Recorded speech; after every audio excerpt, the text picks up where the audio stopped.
The grand ballroom of the Silver Peacock Hotel glittered under crystal chandeliers. The city's wealthiest, CEOs, socialites, and heirs, gathered for the annual elite charity dinner. Waiters in crisp tuxedos served champagne on silver trays while soft piano music floated through the air. At the center of it all stood Mr. Kapoor, a self-made millionaire known for his sharp business mind but quiet generosity. That evening, however, whispers spread as he arrived, not with a glamorous date, but with his housekeeper, a middle-aged woman in a simple but elegant navy blue dress. Her name was Leela, and she had worked for Mr. Kapoor for over a decade, keeping his home spotless and his life running smoothly. She had never expected an invitation to such an event, let alone to walk in on his arm.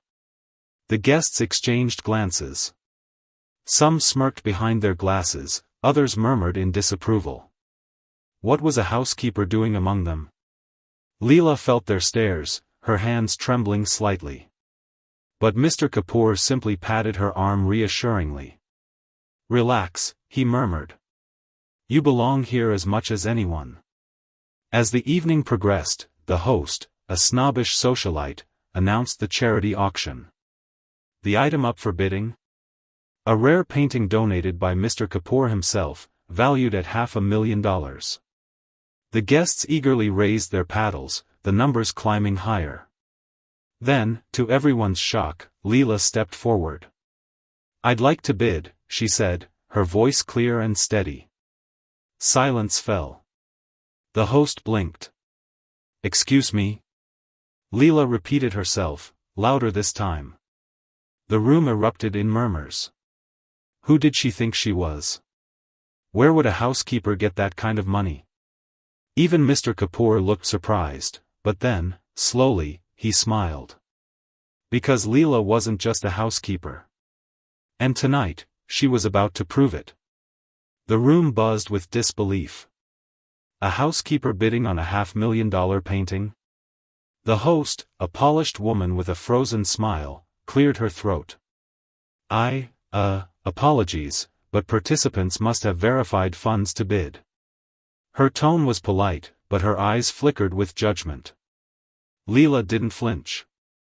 She reached into her small clutch purse and pulled out a sleek black card, placing it on the auction table. The host's perfectly plucked eyebrows shot up. It was an exclusive, invitation-only credit line, one reserved for the ultra-wealthy. The kind even some of the guests in the room couldn't qualify for. Murmurs turned into outright gasps. Mr. Kapoor stood quietly, his expression unreadable, but there was a glint of pride in his eyes. One of the guests, a silver-haired businessman with a reputation for arrogance, scoffed. "This must be a joke. Did you lend her your card, Kapoor?" Before Mr. Kapoor could respond, Leela turned to face the man. "No," she said calmly. "This is mine." The room fell silent again. The host, now flustered, verified the card, and it was indeed under Leela's name. The auction continued, but the energy had shifted. Eyes that had once looked down on her now burned with curiosity. Who was this woman? As the evening wore on, guests who had ignored Leela earlier suddenly found reasons to, casually, strike up conversations. A socialite complimented her dress. A tech entrepreneur asked where she got her card. Leela answered politely but gave nothing away. Then, the silver-haired businessman, still unable to accept what he'd seen, approached Mr. Kapoor at the bar. "All right, what's the story?" he demanded in a low voice. "Is she some undercover heiress? A spy?" Mr. Kapoor chuckled, swirling his whiskey. "Why don't you ask her yourself?" The man hesitated, pride warring with curiosity. But before he could decide, Leela walked over, holding 2 glasses of champagne. She handed one to Mr. Kapoor and took a sip from the other. "You're wondering about me," she said to the businessman, not as a question but a statement. He stiffened. "It's just, unusual." Leela smiled, a small, knowing smile. Life often is. And with that, she walked away, leaving the man, and half the room, staring after her. The whispers followed Leela all night. Everywhere she went, eyes tracked her movements, some curious, some suspicious, a few even resentful. But she carried herself with an ease that only deepened the mystery. She wasn't playing a role. She wasn't pretending. She simply belonged. Mr. Kapoor watched from a distance, amused. He had known this moment would come eventually. As the dinner portion of the evening began, Leela was seated at the main table, an honor reserved for the event's biggest donors. The silver-haired businessman, whose name was Mr. Oberoi, found himself placed directly across from her. He drummed his fingers on the tablecloth, clearly itching to ask the question everyone was thinking. Finally, he couldn't hold back. "So, Miss Leela," he said, a forced smile on his face, "you must forgive our surprise. We don't often meet domestic staff with such impressive financial credentials." The table went quiet. Even the clinking of silverware paused. Leela dabbed her mouth with a napkin, unbothered. "I suppose not," she replied. Then, with a glance at Mr. Kapoor, she added, "But then again, you don't know many housekeepers, do you?" A few guests stifled laughs. Mr. Oberoi's face reddened. Before he could retort, a sharp-eyed woman in a gold sari, Mrs. Iyer, a well-known investor, leaned forward. "Enough games. How does a housekeeper afford a bid like that?" Leela set down her fork. For the first time, her calm demeanor flickered, not with nerves, but something deeper. A shadow of memory. Mr. Kapoor finally spoke. "Leela wasn't always a housekeeper." The table waited. She took a slow breath. 20 years ago, I owned a textile company. Small at first, then, not so small." Mrs. Iyer's eyes narrowed. "Wait. Leela Fabrics? That was you?" A murmur rippled through the group. Leela Fabrics had been a rising star before suddenly shutting down over a decade ago. Rumor had it the founder had disappeared. Leela nodded. "I sold it." "For how much?" Mr. Oberoi blurted. She met his gaze evenly. "Enough." The silence that followed was thick. The pieces were falling into place, but the biggest question remained: why was a former business owner now working as a housekeeper? Mr. Kapoor, sensing the tension, raised his glass. "To surprises," he said lightly. The guests mechanically followed suit, but their minds were racing. "And Leela?" She simply smiled and took a sip, leaving them all wondering what other secrets she might be hiding. The dinner plates were cleared, but no one moved from the table. The air hummed with unasked questions. Mrs. Iyer, the investor, was the first to break the silence. "You don't just walk away from a successful business to scrub floors," she said bluntly. "What really happened?" Leela's fingers traced the edge of her wine glass. For a moment, it seemed she wouldn't answer. Then she spoke, her voice quieter but firm. "I didn't walk away. I was pushed." Across the table, Mr. Oberoi shifted uncomfortably. Something in her tone made the room feel heavier. Mr. Kapoor leaned back in his chair, watching the reactions around him. He had heard this story before, but he knew the others hadn't, and they weren't ready for it. Leela continued. "Back then, my company was doing well. Too well, apparently. A bigger corporation wanted to buy me out. I refused. A week later, my factory was shut down over false safety violations. My loans were called in overnight. My partners vanished." She paused. "And then the lawsuit started." Mrs. Iyer's face darkened. "Who was behind it?" Leela's gaze flicked toward Mr. Oberoi, just for a second, but it was enough. The man stiffened, his earlier arrogance fading into something uneasy. "You think I had something to do with that?" he demanded. Leela didn't answer immediately. She took a slow sip of water before saying, "I never named anyone. But the people responsible knew what they did. The table was dead silent. Even the clatter of dishes from the kitchen seemed to fade. Mr. Kapoor finally cut in, his tone smooth but deliberate. Leela lost everything. No investors would touch her after that. She started over with nothing, until I offered her a job. One of the younger guests, a startup founder, frowned. But why work as a housekeeper if you had money left? Leela's lips curved into a humorless smile. I didn't. The legal battles drained every last rupee. And pride doesn't pay bills. Mrs. Iyer shook her head. You could have rebuilt. With your experience. I did rebuild, Leela interrupted. Just not the way you'd expect. She reached into her purse again and slid a small, embossed business card across the table. Mrs. Iyer picked it up, her eyes scanning it, then widening. You're her. The card bore a simple logo, a lotus with the words Silk Road Investments beneath it. Silk Road was a quiet but powerful firm known for backing underdog startups, especially those run by women.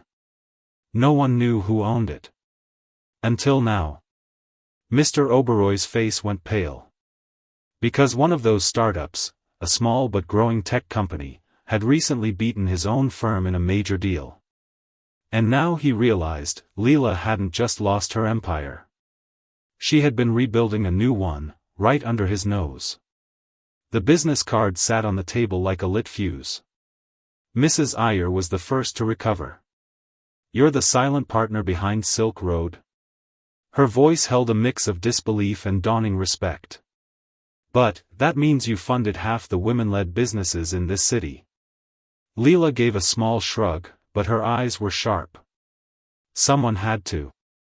Across the table, Mr. Oberoy's knuckles whitened around his wineglass. The startup that had beaten him, Clean Tech Solutions, had been one of Silk Road's biggest successes. And now he was realizing his defeat hadn't been an accident. The tech entrepreneur from earlier suddenly stood up. Wait. You approved my sister's bakery expansion loan last month when every bank refused her. A socialite gasped. And my niece's design studio. The room erupted in overlapping voices, some grateful, others calculating. But Mr. Oberoy remained frozen, staring at Leela like he was seeing her for the first time. Mr. Kapoor finally broke through the noise. I believe this is what they call poetic justice, he mused, swirling his drink.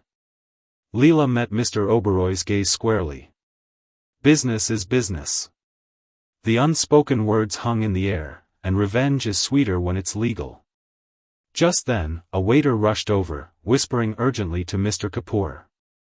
His smile faded. Excuse us, he said, standing abruptly. He guided Leela away from the table toward a private alcove. The guest strained to listen, catching only fragments. Media got wind. Silk Road exposure. Your decision. When they returned, Leela's expression had changed.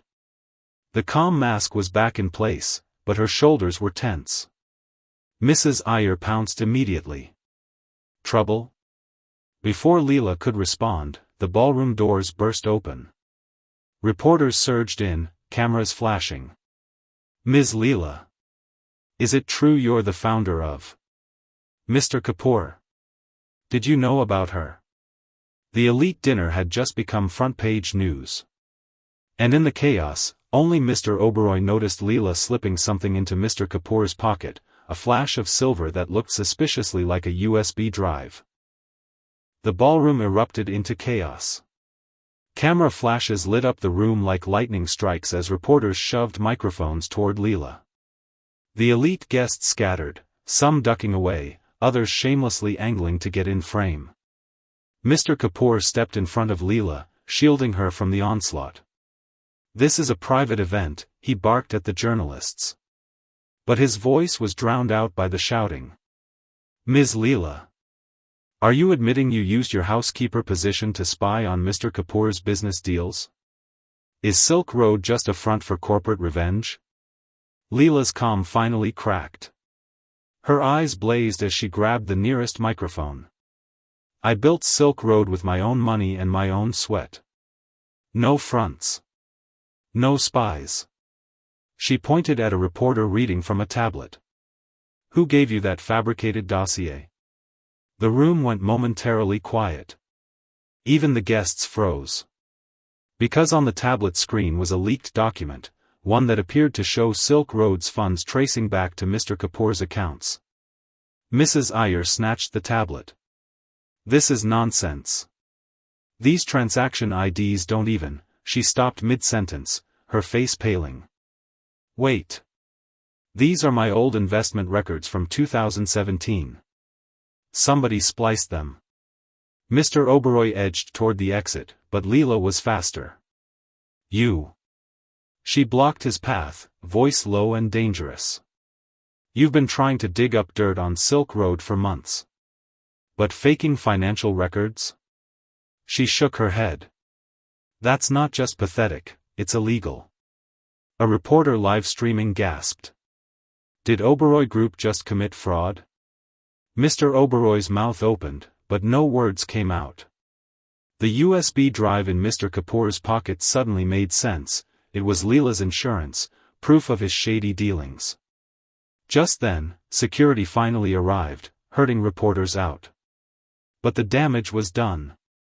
Videos were already going viral with titles, Housekeeper CEO exposes billionaire's frame job. In the sudden quiet, Mrs. Iyer marched up to Leela. I owe you an apology. And an investment. She slapped a card into Leela's hand. My private number. Call me tomorrow. As the guests dispersed in stunned clusters, Mr. Kapoor finally pulled out the USB. You were ready for this. Leela exhaled. After last time? Always. But her hands trembled slightly. Because the fight wasn't over, Mr. Oberoi had allies. And now, neither of them could hide anymore. The morning after the scandal broke, Leela sat in Mr. Kapoor's study, sunlight streaming through the windows as news channels played on mute in the background. Every screen flashed the same headline, from Housekeeper to Power Player, the unbelievable rise of Silk Road's secret founder. Mr. Kapoor slid a steaming cup of chai toward her. You've caused quite the stir. Leela wrapped her hands around the cup, letting the warmth steady her. I didn't plan for it to happen like this. Plans rarely survive contact with reality, he said with a faint smile. Then, nodding at the TV where Mr. Oberoi's furious press conference played, he added, he's panicking. That's good. On screen, Mr. Oberoi vehemently denied fabricating documents, blaming hackers and disgruntled employees. But the damage was done, his company's stock had already plummeted overnight. Leela set down her chai. He won't stop there. People like him never do. As if on cue, her phone buzzed. A message from an unknown number. You should have stayed invisible. Mr. Kapoor's jaw tightened when he saw it.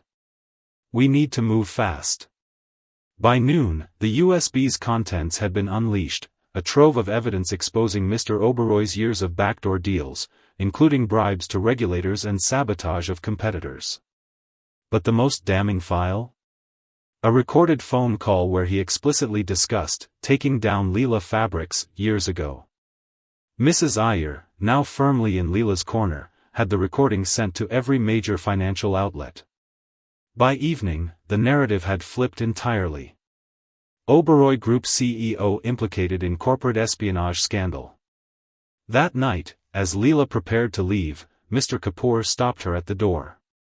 You know this isn't just about business anymore, right? You've become a symbol. She paused. Outside, a crowd had gathered, not reporters, but young women holding signs that read, Silk Road equals hope, and, thank you, Leela. One girl, no older than 20, stepped forward. You funded my sister's clinic when no one else would. I just wanted to say. Her voice broke. Thank you. Leela, who had faced down billionaires without flinching, suddenly found her eyes stinging. Mr. Kapoor squeezed her shoulder. Looks like you've got more than a company now. He nodded at the crowd. You've got a movement. The city held its breath as the Oberoi scandal reached its climax. Protesters gathered outside his corporate offices, shareholders demanded his resignation, and legal authorities announced an official investigation. But in the eye of the storm, Leela stood calm, not in Mr. Kapoor's mansion, but in a modest office with a freshly painted sign, Silk Road Investments, official headquarters. Mrs. Iyer burst through the door, waving her tablet. Oberoi just resigned. His board voted him out an hour ago. Leela didn't celebrate. She simply nodded and continued arranging framed photos on her desk, one of her old textile factory workers, another of the first women-led startup she'd funded. Mr. Kapoor arrived soon after, carrying 2 coffees. You're really doing this, he said, glancing around at the bustling staff. Going public after all these years. No more shadows, Leela replied, accepting the coffee. Thanks to you. A beat passed. Then Mr. Kapoor set down his cup. There's something I need to tell you. Flashback, 10 years earlier. A younger Mr. Kapoor sat across from a desperate Leela in a dingy cafe. She'd just lost everything. Why offer me a job, she asked, voice raw. You don't even know me. He slid a folder toward her. Inside were documents proving Oberoi had orchestrated her downfall, evidence he'd quietly gathered but couldn't use without risking his own fledgling business. Because this, he tapped the file, isn't justice. But someday, you'll make it right. And I want a front row seat. Present day. Leela stared at him. All this time, you knew I'd rebuild? Mr. Kapoor smiled. I invested in it. That first, anonymous loan to Silk Road? That was me. The revelation hung in the air, their entire relationship, built on quiet faith and a shared revenge plot that had finally come full circle. Leela laughed, a real, unguarded sound.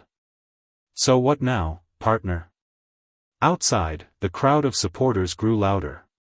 News vans lined the street. Mr. Kapoor opened the door, ushering her forward. Now, he said, you go change the world. Properly this time. And as Leela stepped into the sunlight, no longer a hidden force but a leader in her own right, the cameras flashed, capturing the moment history turned its page.